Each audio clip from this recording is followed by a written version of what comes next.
The Dacia Duster 2024 has dominated headlines, winning accolades like the Smart Spender category and major industry awards. It's marketed as the ultimate budget SUV, offering rugged looks and genuine utility, but honestly, that apparent value is an illusion, masking a dangerous trade-off in safety, functionality, and long-term reliability.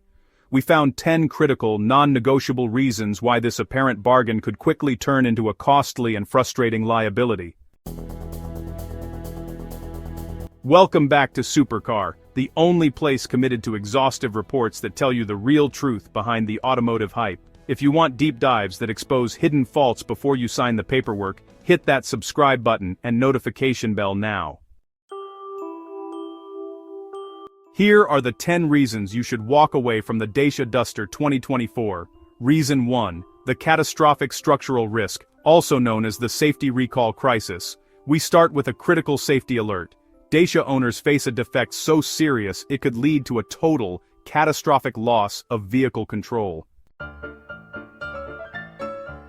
This isn't about minor trim pieces or a sticky cup holder. This involves the structural integrity of the vehicle. Specific Duster units, manufactured between September 16, 2024 and December 6, 2024, have been included in urgent recalls due to a critical rear axle defect. The problem stems from potential poor machining of the threads securing the rear axle bearing. The consequence of this fault is classified as high risk. The axle could potentially come loose from the bodywork while the car is in motion, which could render the vehicle completely uncontrollable while moving. The sheer necessity of an urgent high-risk recall fundamentally negates any immediate confidence in the vehicle's engineering. This indicates a serious failure in component specification or manufacturing quality control, transforming a simple purchase decision into an immediate and necessary trip to the retailer for inspection. The risk to safety and peace of mind is the highest hidden cost associated with this model. Reason 2. Falling short on protection. And yeah, we're talking about the 3-star Euro NCAP ceiling here. If structural concerns weren't enough, the Duster's independent safety score really confirms a fundamental lack of ambition in protecting you and your family. When measured against modern benchmarks, the 2024 Duster falls significantly short, scoring a pretty disappointing 3 stars in the Euro NCAP crash tests conducted in July 2024. This low rating is a direct consequence of Dacia's well-known no-frills sales strategy, which consciously limits investment in crucial active safety technology, or ADAS. While the Duster fulfills the mandatory legal requirements for autonomous emergency braking and speed limiters, Euro NCAP noted that Dacia does, quote, little more than the absolute minimum. This strategy really reveals that safety is treated as a budgeted feature, not a priority.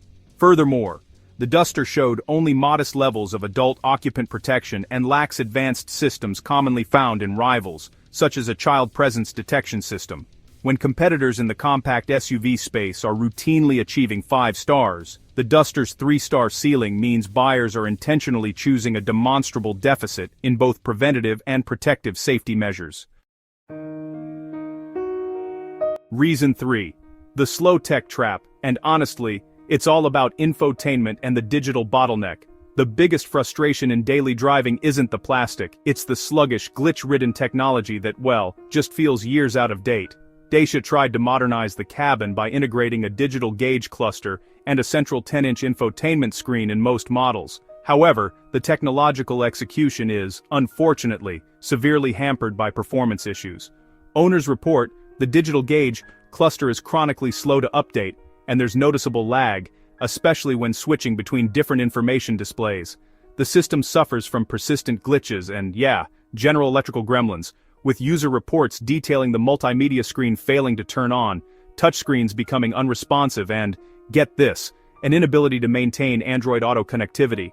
The underlying cause isn't a software issue that can just be patched, it's actually identified as a fundamental hardware bottleneck. To meet cost constraints, Dacia used slower processing hardware. This deliberate sacrifice turns what should be a modern convenience into a source of constant daily annoyance, making the in-car experience arguably worse than having simple, reliable analog controls.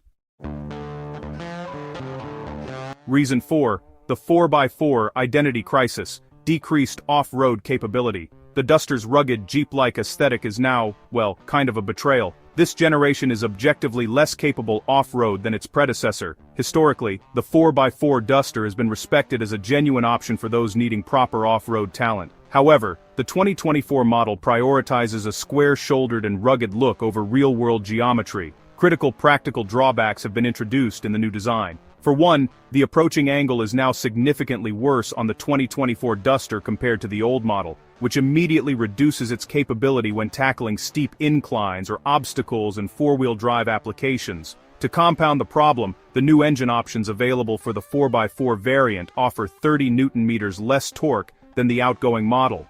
Torque is essential for low-speed maneuvering and climbing ability off-road. By compromising both critical geometric figures and engine grunt, Dacia is sacrificing the utility that defined the vehicle. The result is a car that only looks tough, but delivers reduced performance in the exact application that justifies its purchase over smoother, road-focused rivals. Reason 5. Low NVH refinement, the loud cabin tax. While the price is low, the noise levels are high. The Duster is defined by its uncomfortable lack of acoustic refinement on the highway. Refinement, measured as noise, vibration, and harshness, or NVH, is a key area where Dacia minimized spending. While improvements have been made compared to the prior generation, the Duster still cannot match the NVH levels of its pricier Renault counterparts. The high A-pillars make wind noise, conspicuously more apparent at speed. More critically, owners report persistent issues with low-frequency road hum, noticeable engine noise intrusion, especially around the 1500 to 2000 RPM range, and significant tire and gravel noise penetrating the cabin on coarse surfaces. Sound insulation materials are heavy and costly, making them a common target for budget reduction. This omission directly impacts long-distance driving comfort, as excessive drone and road noise lead rapidly to listener fatigue, transforming extended journeys into a less refined and more tiring experience. The market demand for dedicated sound-deadening kits explicitly for the Duster underscores the severity of this inherent design flaw.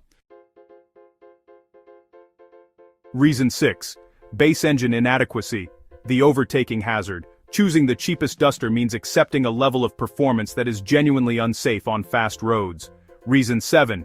Interior material austerity, ubiquitous hard plastics.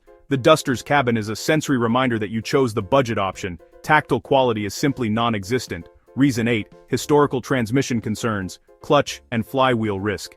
Beneath the surface, the ghosts of past reliability issues linger, particularly for those opting for non-hybrid transmissions. Reason 9.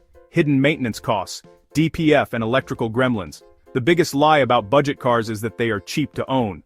The Duster is prone to specific, expensive engine management faults that inflate its long-term cost. Reason 10. Value eclipsed by competition, the erosion of the budget crown. The Duster is no longer alone. The competition has caught up, offering comparable prices with drastically better refinement and features. What do you think? Do these hidden problems change your opinion of the Duster? Let us know in the comments below. Don't forget to like this video, share it with anyone considering a new budget SUV, and of course, subscribe to Supercar for more exhaustive reports that tell you the real truth behind the automotive hype. We'll see you in the next deep dive.